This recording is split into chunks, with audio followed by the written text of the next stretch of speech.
안녕하세요. 정준입니다. 오늘 소개시켜드릴 책은 이치조 마사이의 오늘 밤 세계에서 이 사랑이 사라진다 해도입니다. 이 책은 처음 책이 출간되자마자 10만 부가 넘게 팔렸다고 해요. 우리나라에서도 굉장히 사랑을 받는 작품이고 저도 이 책을 보면서 재미있게 읽었던 기억이 있습니다. 비슷한 사랑 얘기 같지만 제가 본 청춘 소설 중에서 가장 풋풋하고 사랑스러운, 그리고 생각지 못했던 반전이 나오게 되면서 앞에서 느꼈던 풋풋함과 설렘이 엄청난 여운을 남기는 그런 작품이라고 생각합니다. 저도 여운이 좀 많이 남아서 영화까지 봤던 기억이 있어요. 여러분들도 이 책을 통해 설렘과 여운을 느끼는 시간이 되었으면 좋겠습니다. 그럼 시작하겠습니다.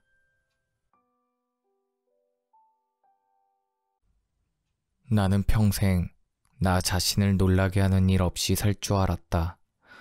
내 행동에 나답지 않다든가 스스로가 믿기지 않는다든가 같은 느낌을 받으며 놀라는 일은 없을 줄 알았다. 시험 점수나 성적도 그렇다. 놀랄 만한 성과나 결과는 없다. 스스로를 잘못 보는 일도 없고 다시 보게 되는 일도 없다. 그런데 그날 방과 후 나는 나 자신에게 놀랐다. 학년이 바뀌고 얼마 후부터 반 남학생 몇 명이 한 남학생을 괴롭히기 시작했다. 대학 잘 간다는 공립학교에 노력해서 들어왔건만 2학년이 되면서 열등반으로 보내진 데 대한 분풀이일 것이다. 심정은 알겠지만 공감은 할 수 없었다. 타깃은 내 앞자리 학생이었다. 친구 사귀기를 거부하는 것은 아니었지만 나는 교실에서 주로 책을 읽었고 적극적으로 다른 사람과 엮이지는 않았다. 그래도 선량해 보이는 사람이 눈앞에서 힘들어하는 모습을 그냥 보고 있을 수는 없었다. 야, 너희들 그런 게 무슨 의미가 있냐? 그날도 녀석들이 눈앞에서 시답지 않은 짓을 하고 있었다. 내가 그렇게 말하자 교실의 시간이 순간 멈추었다. 주범인 남학생이 돌아보더니 씩 웃었다. 그 순간부터 표적이 나로 변했다. 아, 역시나 그렇게 되는군 하고 덤덤하게 생각했다. 거기까지는 아무래도 상관없었다. 유치한 괴롭힘도 근거 없는 험담과 조소도 아무렇지 않았다. 그런데 그걸 모조리 무시했더니 시시하다 싶었는지 처음에 괴롭혔던 학생이 다시 표적이 되고 말았다. 녀석들은 이번엔 들키지 않게 괴롭히기 시작했다. 돈까지 뜯는 모양이었다. 그 때문에 앞자리 학생은 종종 학교에 나오지 않게 됐다. 작작 좀 해라. 나는 조용히 화를 내며 녀석들에게 말했다. 좋아. 그럼 네가 우리가 시키는 걸 하나라도 하면 그만두지. 주범인 남학생이 대답했다. 나는 제안을 받아들였다. 각오는 어느 정도 돼 있었다. 녀석은 일반 히노 마오리한테 고백해 오늘 중으로 라는 중학생 같은 일을 시켰다. 그날 학교가 끝난 뒤 복도에서 그 애를 불러 세웠다. 녀석들이 시킨 대로 건물 뒤로 데려가 감시를 받으며 명령을 실행했다. 그에겐 나중에 사정을 설명하고 사과할 생각이었다. 너랑 사귀어도 되지만 조건이 3개 있어. 설마 고백을 받아들일 줄은 꿈에도 몰랐다.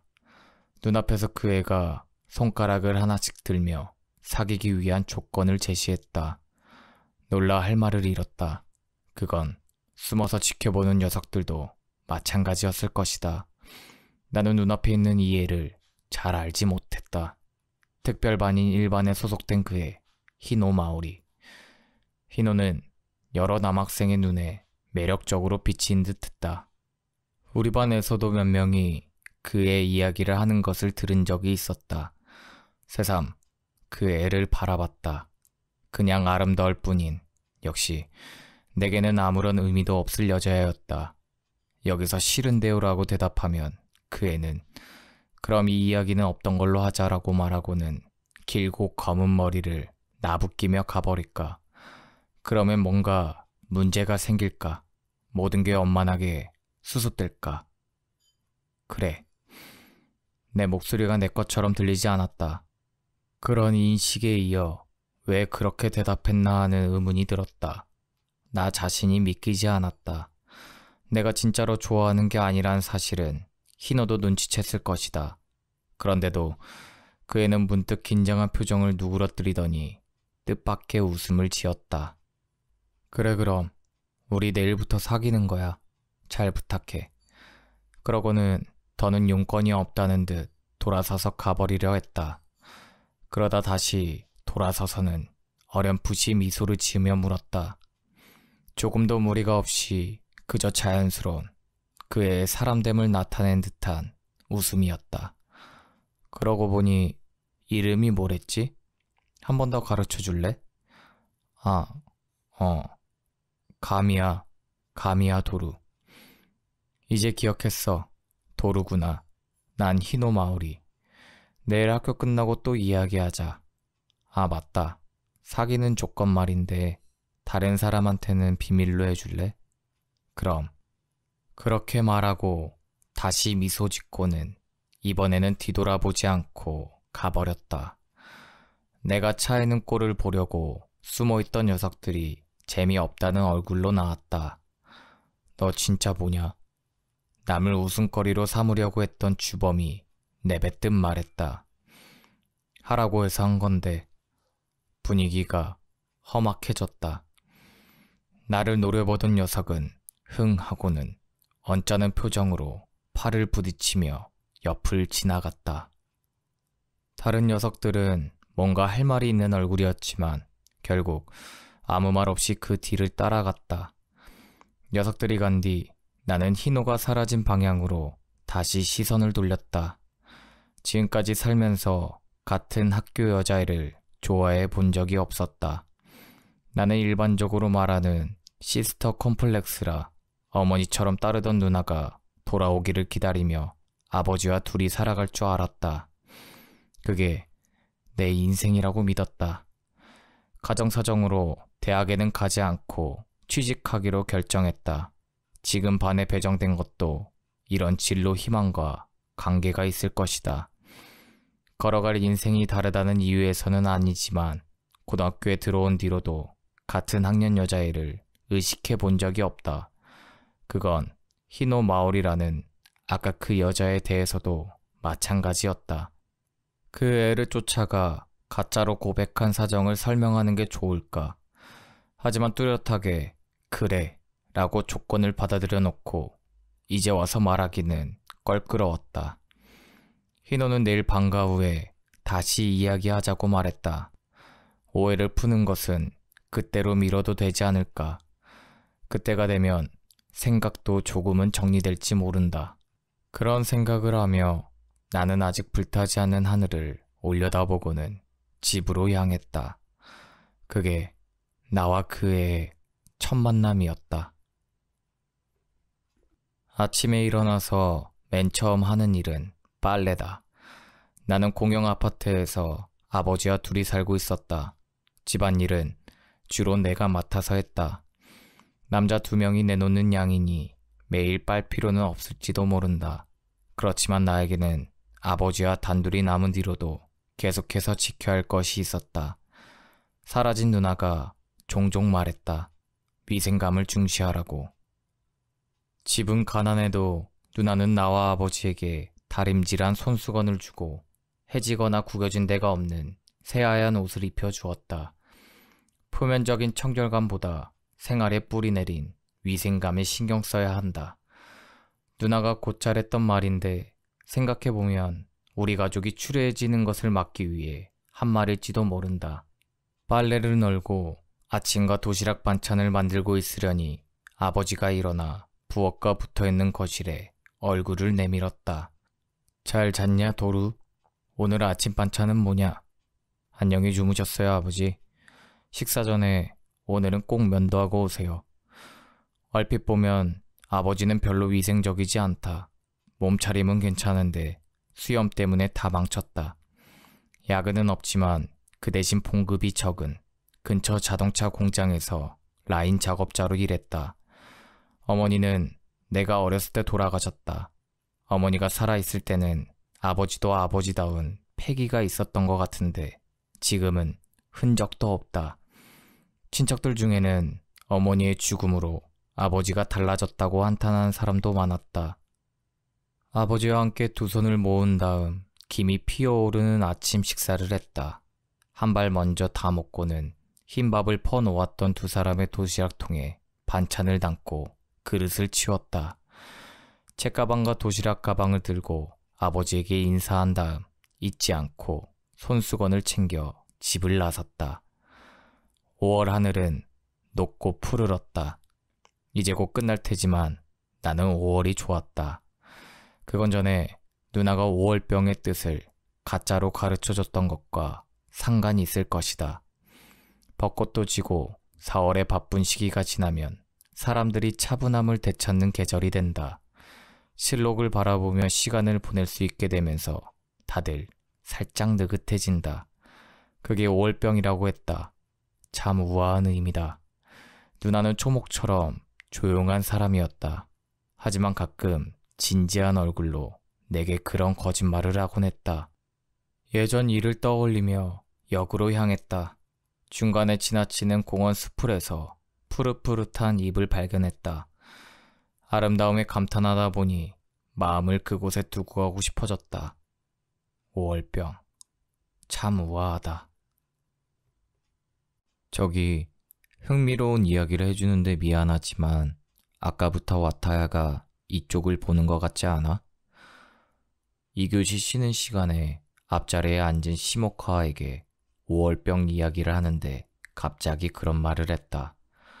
복도를 봐 라고 하기에 눈을 돌려보니 미인이지만 성격이 까다로울 듯한 여학생이 있었다. 희노의 친구인 와타야였다. 몰래 엿보듯 교실을 들여다보는 와타야를 같은 반 학생 몇 명이 의아하게 쳐다보고 있었다. 와타야와 말을 나눠본 적은 없다. 희노와 마찬가지로 나와 별로 관계없는 존재였다. 머리가 꽤 좋은 것 같았고 서글서글한 미인이라 은근히 인기가 있었다. 어제 방과 후 복도에서 희노에게 말을 걸었을 때도 와타야가 곁에 있었다. 볼 일이 있다며 희노에게 건물 뒤로 와달라고 했을 때 따라오지는 않았지만 의아한 표정으로 나를 쳐다봤다. 나는 와타야에게서 시선을 떼며 나지막히 중얼거리듯 말했다. 말 안 했는데 어제 학교 끝나고 일반 희노한테 고백했거든. 뭐? 그래? 어떻게 된 거야? 와타야를 보고 있던 시모카와가 놀란 표정으로 물었다. 오늘은 무사히 등교했지만 시모카와는 어제 학교에 오지 않았다. 시모카와에게 대답하기 전에 우리 반 주요 남학생 그룹 쪽으로 시선을 돌렸다. 중심 인물인 녀석이 내 시선을 알아차리고 재미없다는 듯 눈을 피했다. 오늘 아침 시모카와는 녀석들에게 괴롭힘 당하지 않았다. 약속은 지켜지는 듯 했다. 복도로 다시 시선을 돌리자 이번에는 와타야가 눈이 마주쳤다. 쇼트커트가 잘 어울리고 무슨 생각을 하는지 알 수 없는 이목구비가 반듯한 애다. 무슨 생각을 하는지 알 수 없다는 말을 내게 듣고 싶진 않겠지만 와타야의 입이 움직였다. 희노와 친하니 어제 이야기를 들었을지도 모른다. 별로 눈에 띄고 싶지 않은지라 부르기 전에 먼저 일어섰다. 시모카와 잠깐 기다려줄래? 금방 돌아올 테니까. 아는 사실인데다 왕따 비슷한 것과 엮인 문제다. SNS에서 떠들어대거나 소문을 퍼뜨릴 일은 아닌 것 같았다. 왜 그렇게 생각하는데? 의문을 유보하고 묻자 와타야는 살짝 눈썹을 내렸다. 그러게, 난 쌀쌀 맞을 것 같다든지 냉담할 것 같단 말을 많이 듣고 실제로도 그렇다고 생각해. 하지만 마오리는 정말 소중하게 생각하거든. 가능한 한 그 애가 아파하는 일이 없었으면 좋겠어. 고백받았다는 말을 듣고 나도 모르게 찾으러 왔는데 어쩐지 넌 마오리를 썩 좋아하는 것 같지도 않고. 아픈 데를 찔려 대답이 궁했다. 그런 거 알 수 있는 건가? 알 수 있어, 가미야. 넌 나랑 비슷하거든. 말투도 시니컬하고 보통 첫눈에 반한 여자에 대해서 누가 물으면 더 이것저것 표정에 드러나지 않을까? 그런데 넌 쑥스러워하는 것도 아니고 어쩌지? 이거 귀찮은데? 그런 표정밖에 없거든. 나도 모르게 와타야를 쳐다봤다. 지금도 뭔가 표정에 드러나 있을까? 가짜로 한 고백에 관해 여기서 와타야에게 설명하는 편이 좋을까? 마지막으로 셋째, 날 정말로 좋아하지 말 것. 하지만 희노도 내가 진심이 아니라는 것, 사정이 있다는 것을 금세 눈치챘을 것이다. 그렇게 고백을 받아들였고 조건 등에 관해서는 와타야에게 말하지 않았을지도 모른다. 아무튼 오늘 학교 끝나고 희노하고 이야기할 거야. 그러고 나서 다시 이야기해도 될까? 얼버무리듯 그렇게 말하자 와타야가 나를 똑바로 쳐다봤다. 표정에 변화가 없는 그 애가 무슨 생각을 하는지 짐작하는 것은 불가능했다. 그런데 와타야의 눈빛이 잠깐 흔들렸다. 미안. 자각이 없는 건 아닌데 말이야. 만나자마자 대뜸 이런 소리나 하고 나도 참 이상한 사람이지. 응? 감이야. 나쁜 사람은 아닌 것 같고 마오리한테 상처를 주진 않겠지. 진짜 미안. 만나서 잠깐 말을 나눠보고 싶은 마음도 있었거든. 나는 어색한 웃음을 지었다. 응, 그래. 그럼 이제 목적은 이룬 건가? 응, 대충은. 아, 맞다. 혹시 마오리 때문에 뭐 어려운 일 있으면 편하게 의논해줘. 연락처를 주고받는 정도는 괜찮지? 내 휴대폰이 피처폰인지라 휴대폰 메일 주소를 주고받은 뒤 와타야는 가버렸다. 당장이라도 희노와 이야기하고 싶었지만 첫째 조건인 학교 끝날 때까지 서로 말 걸지 말 것이 생각나 교실로 돌아왔다. 내 자리에 앉자 앞자리에 시모카와가 흥미진진한 듯 물었다. 가미야, 와타야랑 무슨 볼일이 있었어? 아니, 뭐랄까, 그런 것 같기도 하고 아닌 것 같기도 하고. 애매하게 대답하자 시모카와가 고개를 떨어뜨렸다. 혹시 내가 또 너한테 무슨 폐를 끼친 거야? 그런 거 아니야. 왜? 그렇잖아. 오늘은 걔들한테 아무 일도 안 당했고 어제 그저께 학교에 안 나온 사이에 네 주변이 이것저것 달라졌고 희노한테 고백했다고 했는데 혹시 나 때문에 뭔가 강요당한가 싶어서. 절절한 어조에서 시모카와의 순진함이 느껴졌다. 시모카와는 약간 비만이라 놀림을 당하기도 하지만 심성이 착하다. 하지만 마음은 눈에 보이지 않는다. 시모카와는 사리 분별이 없는 인간들에게 이따금 업심여김을 당하고 스트레스를 푸는 도구로 이용됐다. 괴롭힘을 당했던 건 역시 마찬가지다. 괴롭히던 녀석들에게 항의한 뒤 내가 대신 표적이 됐다.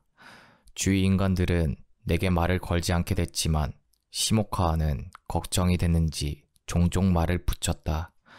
주위에서 사람들이 없어지는 것도 유치한 괴롭힘을 당하는 것도 아무렇지 않았다.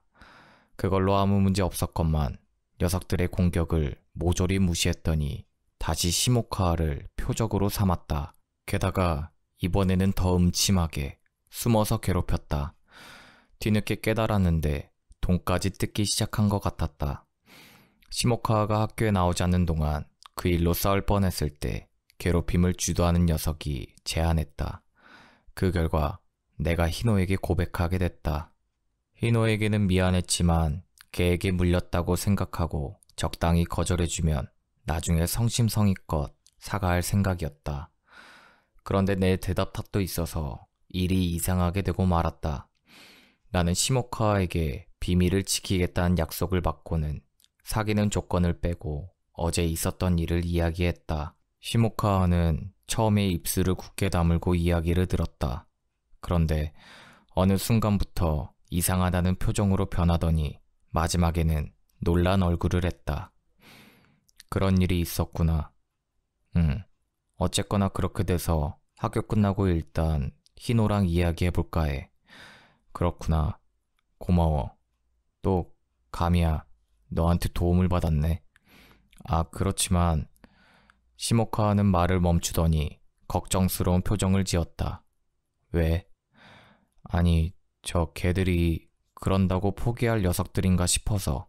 내가 전학가고 없으면 널 또 괴롭히지 않을까? 괴롭힘이 원인이 아니면 좋겠는데 시모카는 부모님의 사정으로 갑자기 중국에 가게 되었다. 중국은 일본에 비해 여름방학이 빨라 6월 중순부터 시작하는 지역도 있는 모양이다. 거기에 맞춰 그쪽으로 가서 수속을 밟는다고 했다.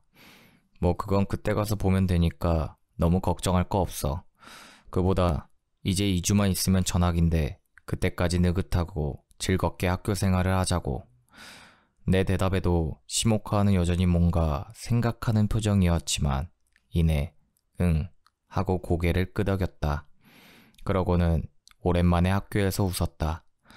그날은 결국 녀석들에게 아무 일도 당하지 않고 방과 후까지 평화롭게 지낼 수 있었다. 하지만 방과 후에는 희노와의 약속이 기다리고 있었다. 희노는 어디서 만날지 정해주지 않았다. 망설였지만 고백할 때 내가 몇 반인지 말했던 터라 일단 교실에서 기다리기로 했다. 종례가 끝난 뒤 시모카와 잘 가라는 인사를 주고받았다. 여느 때는 늘 학교에서 가장 가까운 역까지 함께 하교했다.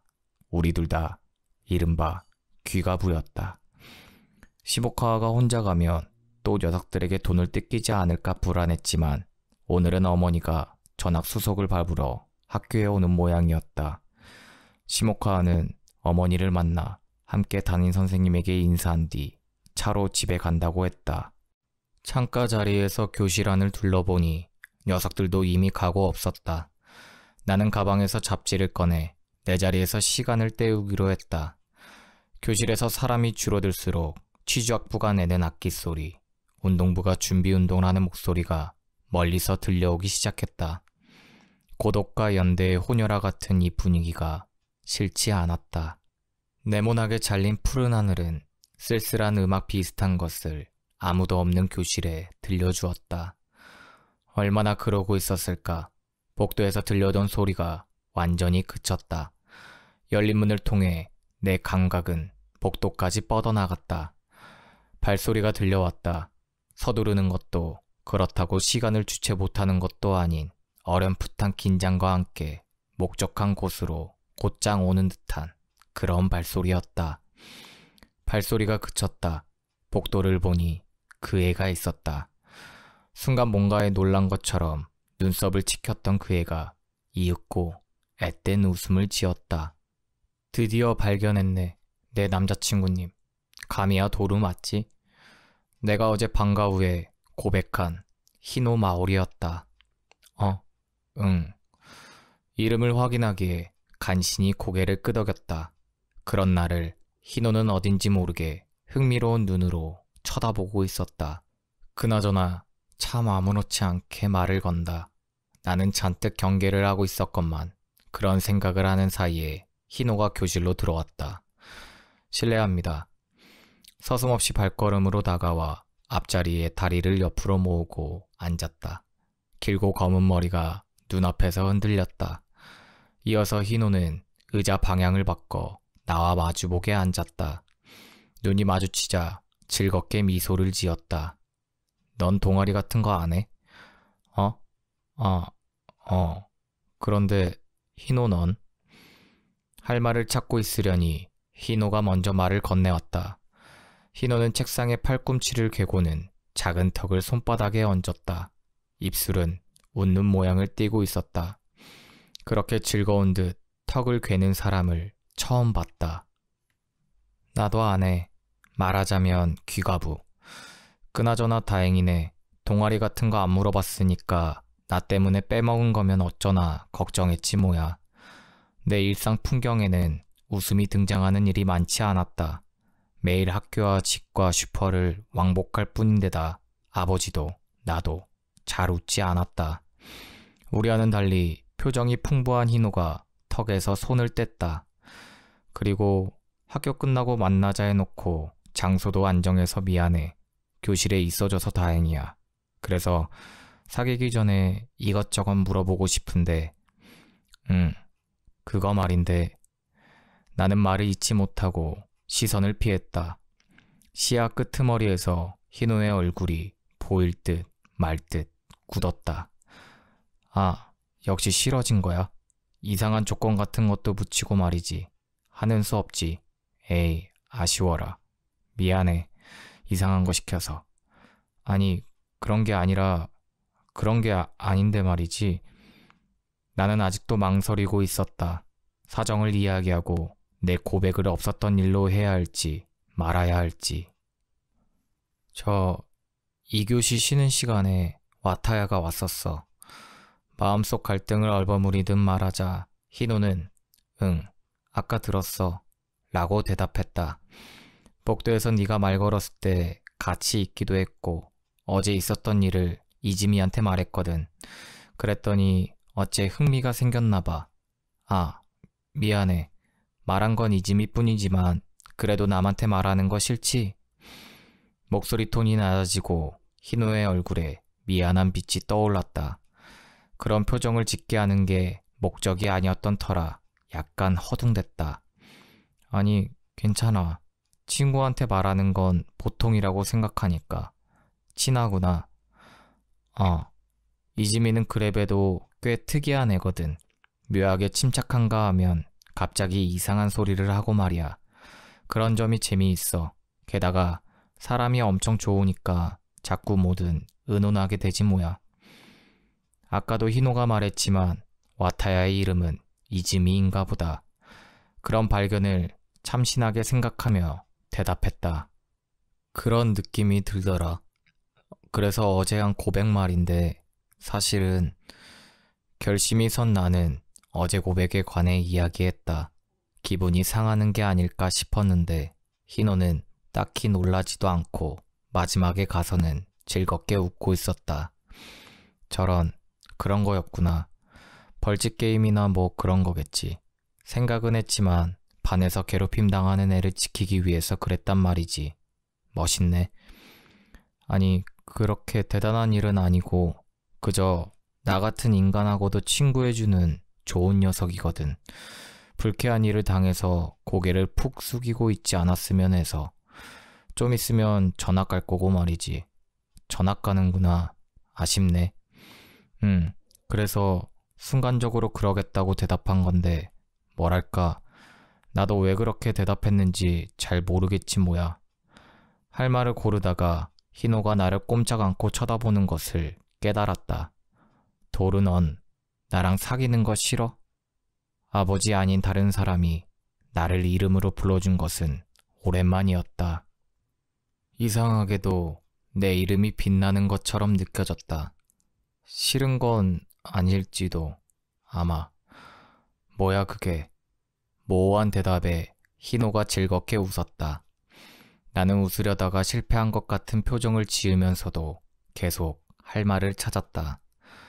너한테 실례일 수도 있지만 약간 재미있을지도 싶거든. 3가지 조건이랬나? 결국 일반적으로 말하는 연애를 하는 게 아니잖아.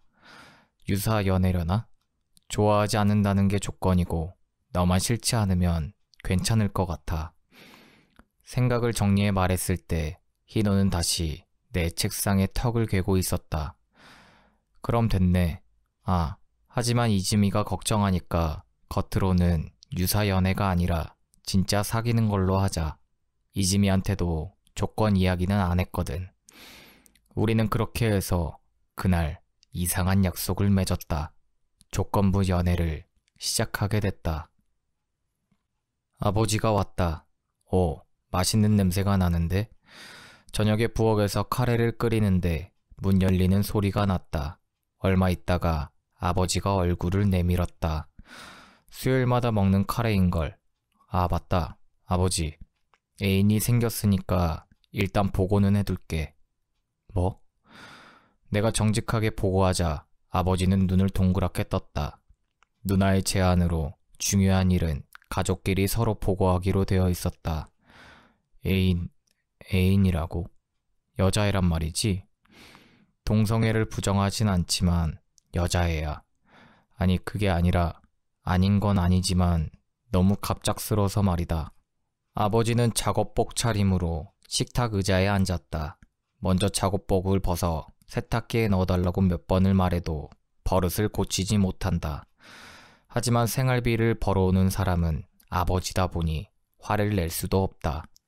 내가 그런 심경으로 쳐다보고 있으려니 아버지가 감개무량하게 중얼거렸다. 그래, 너도 이제 그런 나이냐. 그렇다고 달라지는 건 없지만 일단 보고는 해두는 거야. 사귀기로 약속한 뒤 나와 희노는 방과 후 교실에서 여러 이야기를 했다.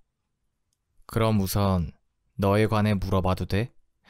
희노의 물음에 나는 고개를 끄덕였다. 그러자 희노는 메모장 대신 스마트폰을 꺼내 진짜 이것저것 묻기 시작했다. 먼저 생일은? 2월 25일. 2월 25일이란 말이지? 그럼 루누아르랑 생일이 같네. 모르는데 그렇구나. 그래. 가족 구성을 물어봐도 될까? 아버지랑 둘이 살아. 그렇구나. 왜 납득한 표정이야? 도르 넌 나이에 비해 야무져 보이니까. 야무진가? 중3 때 고무줄을 손목에 끼운 채로 학교에 간 적이 있어서 한동안 별명이 엄마였는데. 와, 그런 거 좋다. 중3 때 별명은 엄마였다. 그것도 메모하게? 해야지. 혈액형은? AB형. 아, 어울린다. 어울리다니? 뭐가? 그러는 넌? AB. 아, 어울리는데? 엥? 어째 업신여기는 느낌이네. 업신여기는 거 아니야. 다른 질문은? 존경하는 사람은? 니시카와 게이코. 실례지만 누구신데? 마니악한 순수 문학 작가. 그 사람이 어디가 좋은데? 위생감이 있는 점. 위생감? 청결감이 아니라? 청결감은 가짜로 꾸밀 수 있지만 위생감은 꾸밀 수 없다고 생각해. 도루, 너 역시 재밌는 애네.